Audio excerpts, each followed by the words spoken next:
Horror has been with cinema since the very beginning. It's alive! It's alive! And horror is a genre that is very adaptable to change. I've got one that can see. Everybody understands fear. We're all born afraid.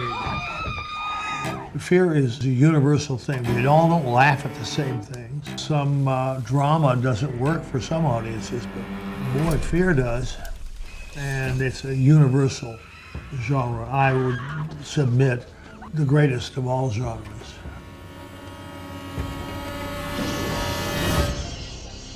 The most important things to know about making a horror film is the first is story, second is story, and the third is story.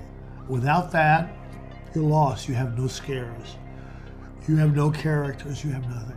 So it's got to be a fireproof story and fashioned into an incredible script. And that's where you start.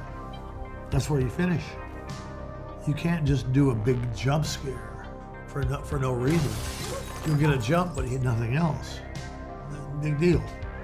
You can do that with a black screen and a white frame and put a shotgun on it, and that'll make you jump, startle you, but it's not scary.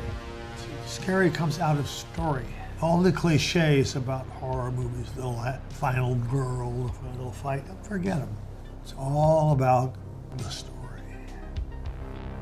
The story.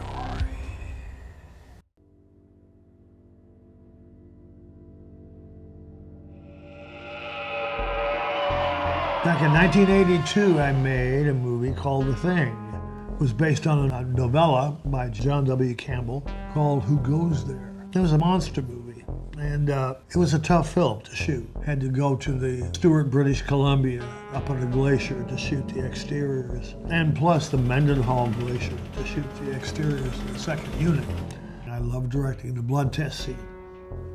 And that was my favorite scene to direct, and trying to gin up the suspense.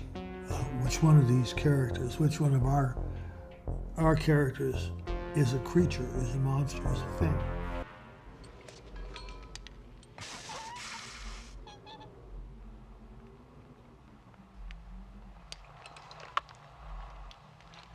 Now, Clark.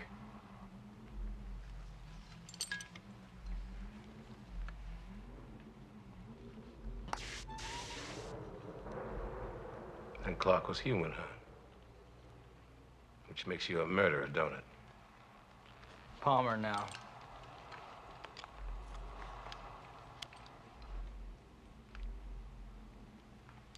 This is pure nonsense. Doesn't prove a thing. I thought you'd feel that way, Gary. You were the only one that could have got to that blood. We'll do you last.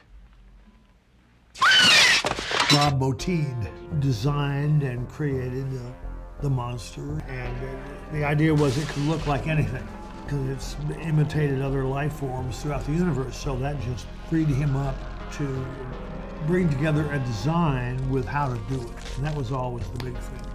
And my favorite monster in that particular sequence was the head that comes off and grows legs and eyes and crawls around.